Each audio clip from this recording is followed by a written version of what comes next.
What Africa needs is not charity. It is respect, he said in the video. That Saturday morning, Congolese families, young people from Ghana, exiles from Mali, Jamaicans, Englishmen of Nigerian origin, they were all there. And what united that crowd was more than politics. Era an ancient call that no one had managed to silence. Police officers lined up near the National Gallery, as usual. But there was no vandalism. No broken glass. The protest was silent. Powerful. At one point, a protester climbed onto the base of a colonial statue and shouted, "We were told that Africa was poor. But look at us. We are the wealth. We are the future. And we are no longer silent." The crowd erupted in applause, not cheers. It was as if the world was, for the first time in a long time, listening to Africa with the right ears. Meanwhile, the British press was struggling to make sense of it.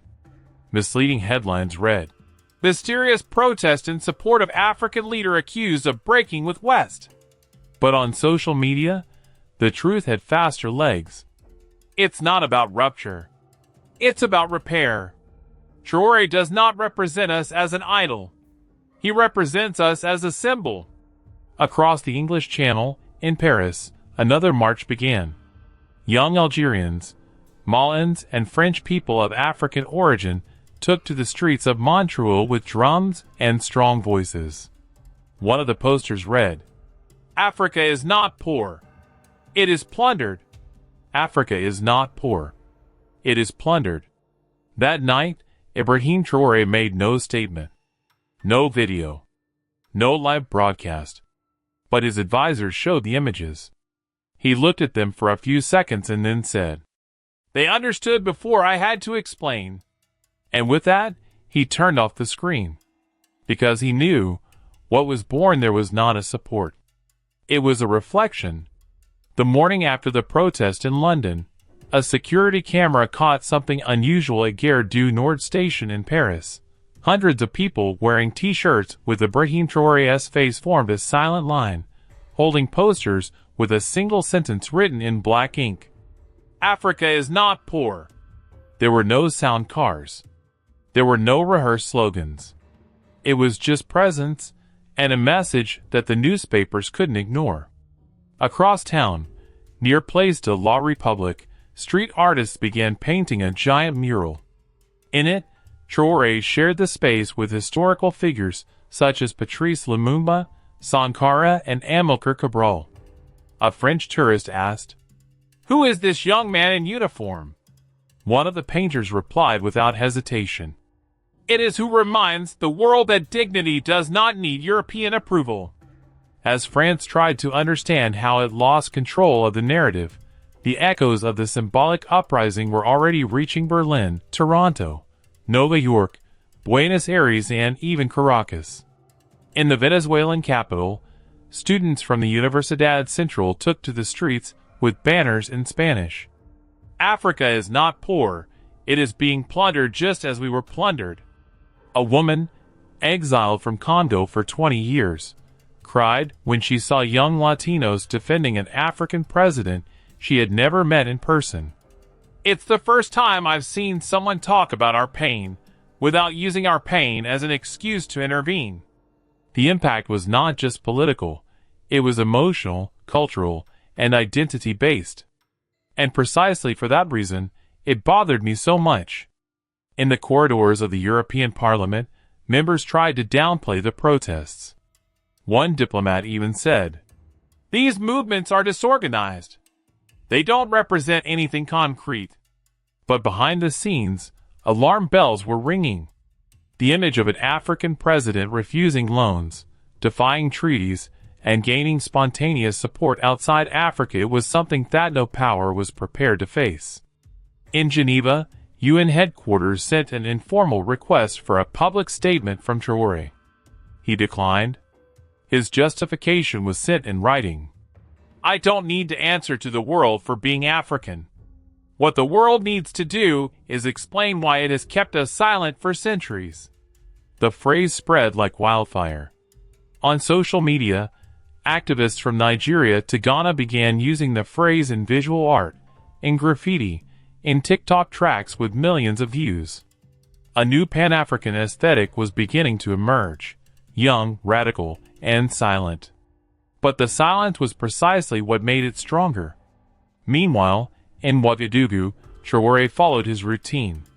He visited schools, ate at local markets, planted trees with young volunteers. No posing. No fiery speeches. And yet, images of his simple gestures traveled the world. In Ethiopia, a university professor commented in a lecture, "What we are seeing is new. It is not an armed revolution.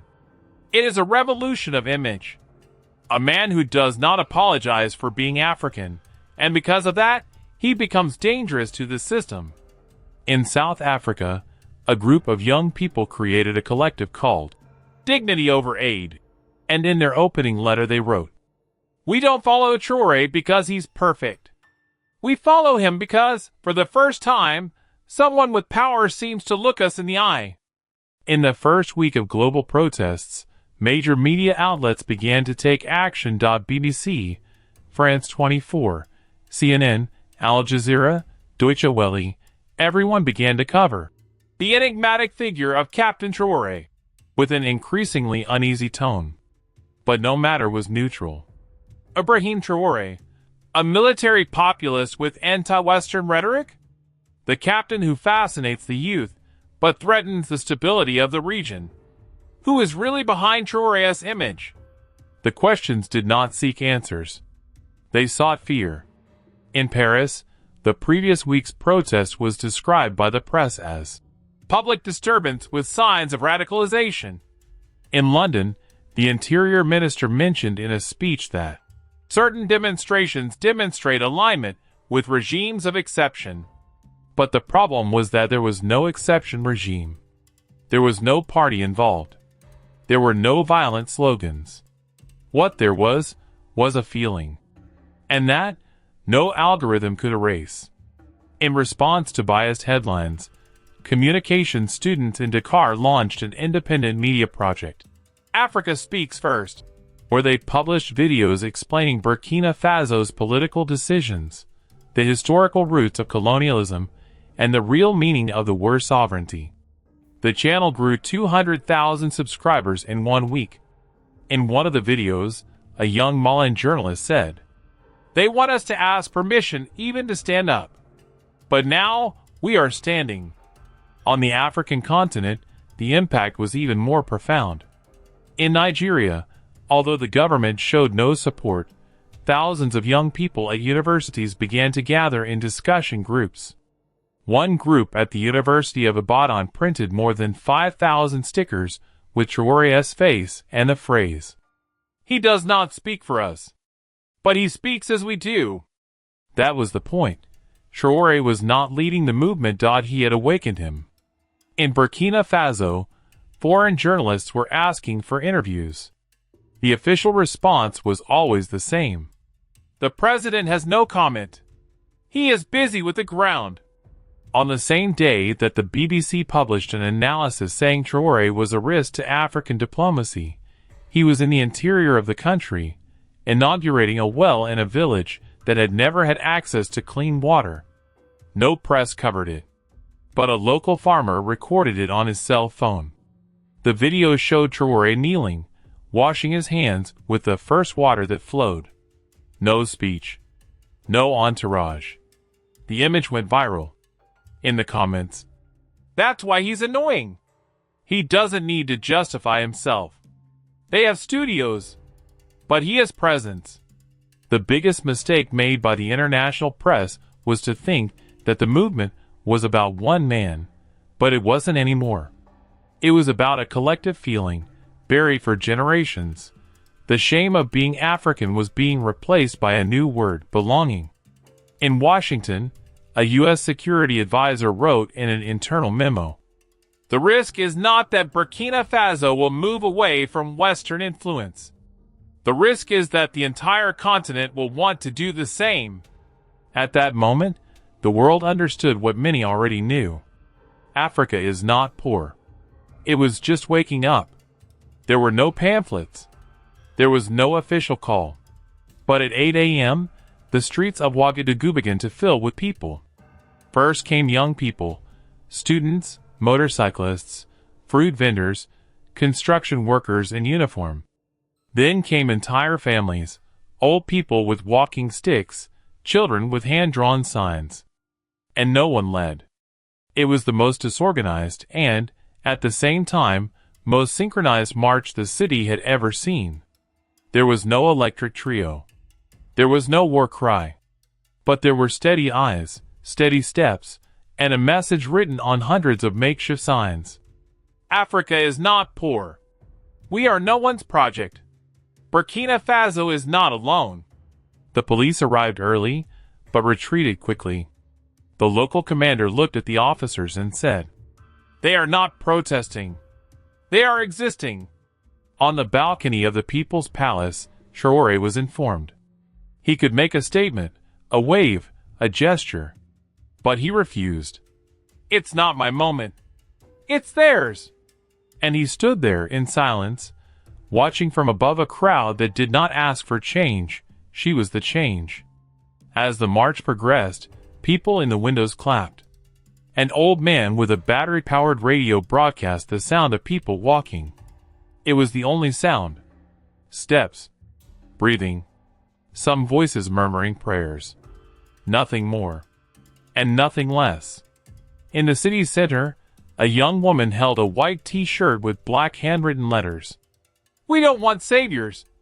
We want respect." This phrase was photographed and shared in more than 40 countries in less than 24 hours. In Ethiopia, urban artists turned it into a mural. In Colombia, activists painted it on rooftops. In Brazil, students pasted posters at universities with the words in Portuguese. Africa does not need to be saved. It needs to be heard. And what started as an act in Burkina Faso became, in fact, a planetary march.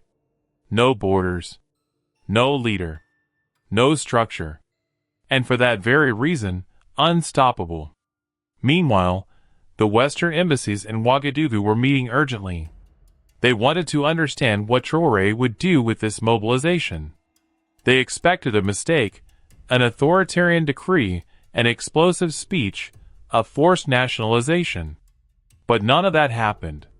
Late in the afternoon, Traoré appeared, alone, without a microphone, without security. He walked through the crowd, stopped next to a young man with a torn Burkina Faso flag, and simply stood there. Present. Without saying a word, he did more than any African leader had done before a mobilized people. He did not try to appropriate the moment. An international photographer captured the scene. Traoré standing, surrounded by ordinary faces. The caption of the image, posted hours later by an independent portal, said, "Sometimes leadership is not getting up on the platform. It's getting down and walking together." That night, there were no incidents. No one was arrested. There was no confrontation. The streets emptied into silence. But something remained. Something that could no longer be erased. The day after the silent march in Ouagadougou, 9 African ambassadors sent internal messages to their presidents. These were not diplomatic reports, they were warnings. The population is looking to Traoré as a moral reference. Even without words, he is shaping a new type of authority. We can no longer afford to appear submissive to those who ignore our voices. Either we listen to the people, or we will be swept away with them. At the African Union, an extraordinary session was scheduled. The theme, resurgence of popular Pan-Africanism. But no one dared to mention the name, Traoré, in official documents. It was as if mentioning it was admitting that the command of the narrative had escaped the political script. In Brussels, the reaction was more nervous. An internal European Commission document warned of the symbolic danger posed by figures such as IBRAHIM Traoré. The recommendation was clear. Strengthen media presence in African countries, fund pro-democracy, cultural initiatives, and intensify ties with cooperative governments. But it was too late. Because the movement, it wasn't ideological. It was visceral. And there was no way to beat him with image campaigns. In Ghana, young people marched with signs saying, "We don't follow a party. We follow a stance. Dignity is not radicalism." In Senegal, a community radio station read live a letter from a 15-year-old boy. "I have never been to Burkina Faso. But today, I feel like my future began there." Meanwhile, in Ouagadougou, Traoré was exactly as he had always been, discreet, silent, visiting rural areas, talking to farmers, overseeing the construction of a technical school. When a French reporter tried to approach him with a provocative question, "Do you see yourself as a new Sankara?" Traoré smiled and replied, "Sankara didn't teach me to be him. He taught me to be worthy." The response spread across the continent. On a radio show in Angola, the presenter commented, "Maybe that's it. What threatens the world is not a president who talks differently. It's a man who acts as if power is only a means and never the end." In Abidjan, a seasoned diplomat confided at a dinner, "The African elite has always expected to be accepted. They don't wait. They have already stood up.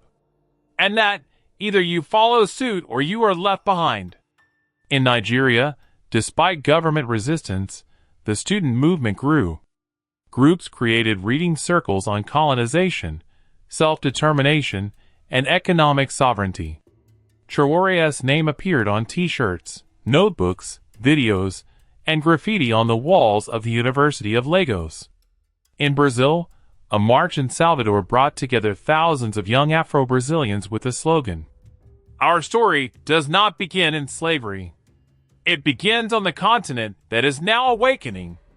The world was no longer the same. And in the silence of his routine, Traoré knew. The more they tried to silence him, the more they would talk about him. Because the movement didn't need a voice. It already had one. Echo. The following week, leaders of the European Union, the World Bank, and 3 African powers met in Addis Ababa for an emergency summit. The agenda was clear, if not openly stated. How to contain the Traoré effect. But no one used his name in their speeches. They said, dangerous narratives, non-aligned leadership, challenges to multilateral governance. It was a diplomatic juggling act to avoid the obvious. The world was paying attention to a man who didn't ask for attention.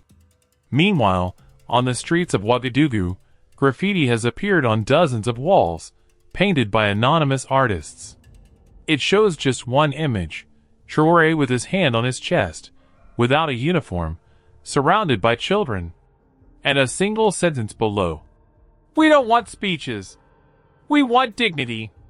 On the same day, the French presidency issued a statement classifying the popular cult around military leaders as a risk to democratic stability. The response did not come in an official statement. It came in the form of collective silence. It came in the form of entire communities cleaning streets, planting gardens, and young people writing letters in their own languages about what it means to live without fear, all in the name of something that no one created it, but everyone understood it.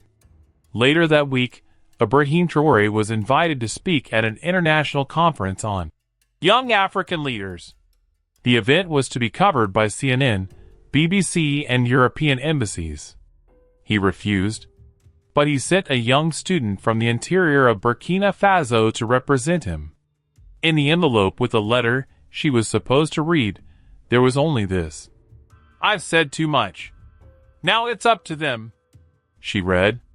The audience fell silent. And in that moment, the eyes of the world turned not to a man in uniform, but to a generation with a voice. Days later, a leaked audio from the Nigerian presidency's office revealed a disconcerting comment from a European aide. "We don't know how to deal with him anymore. He doesn't react. He doesn't explain himself.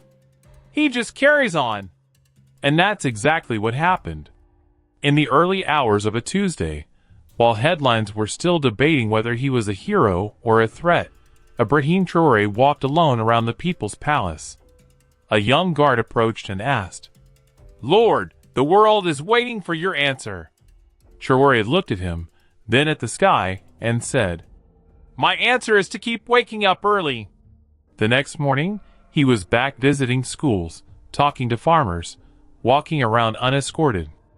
And meanwhile, in Lagos, Bamako, Accra, Johannesburg, Luanda, Salvador, London, Bogota, and Nairobi, people organized themselves, not by ideology, but for a new word that replaced so many others. Presence. Presence without excuse, without fear, without mediation. Presence that says, "I am Africa, and I am here," without asking permission. The video of Traoré walking alone under the moon, captured by chance by an amateur cameraman, went viral in less than 12 hours. The sound was low, but a part of what he said was clear. "They called us poor, but their wealth has always been our silence. Now that we speak, they don't know what to do anymore." And with that phrase, simple, calm, without anger, the story became a milestone. Why the true cry of modern Africa was not said out loud. It was whispered by millions. And finally, heard. If this story spoke to your heart, share it with those who believe that Africa was never weak. It was just waiting for the right moment to speak. Subscribe to the channel and activate the notification bell for more stories that the world tries to silence, but people have already started writing.